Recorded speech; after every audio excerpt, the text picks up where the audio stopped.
temps, ils veulent casser les œufs, etc., etc. Donc si j'avais fait... Et donc, je devais aller faire la recette avec mes enfants, etc.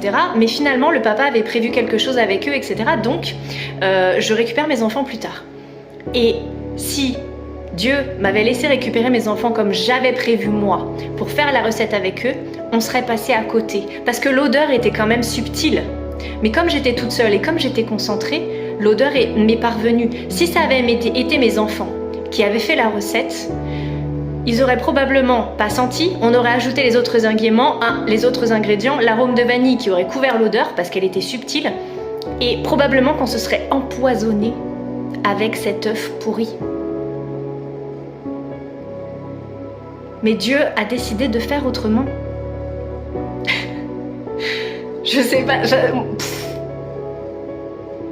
Dieu te protège quand il te...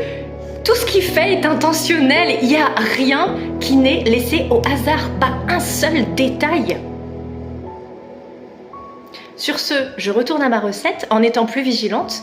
Dorénavant, je ne casserai plus les œufs directement dans le plat. Je casserai les œufs un par un dans un récipient à part pour sentir avant, pour être sûr qu'ils sont bien bons et que je ne vais pas contaminer toute la recette.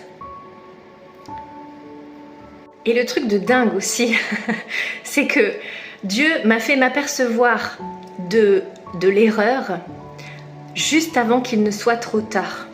Parce que si j'avais continué la recette, si j'avais ajouté la poudre d'amande, ensuite, je n'avais plus de quoi refaire la recette et c'était perdu. Je ne pouvais plus faire ma galette des rois. En plus, on est dimanche, tout est fermé.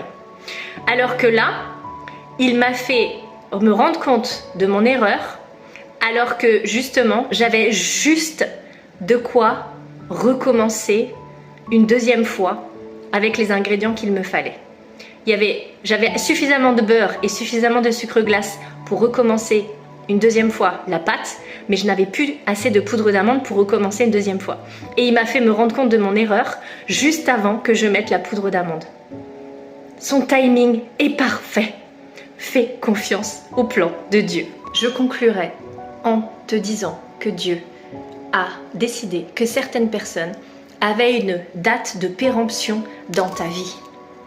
Plus vite tu l'acceptes, plus vite tu peux aller de l'avant et plus vite tu peux recevoir ce que Dieu a décidé de faire entrer dans ta vie ensuite, qui sera divinement guidé, divinement destiné, qui te viendra directement de Dieu et donc qui sera bon pour toi, et pour t'aider à croître, à grandir et à faire fructifier les cadeaux que Dieu va te donner.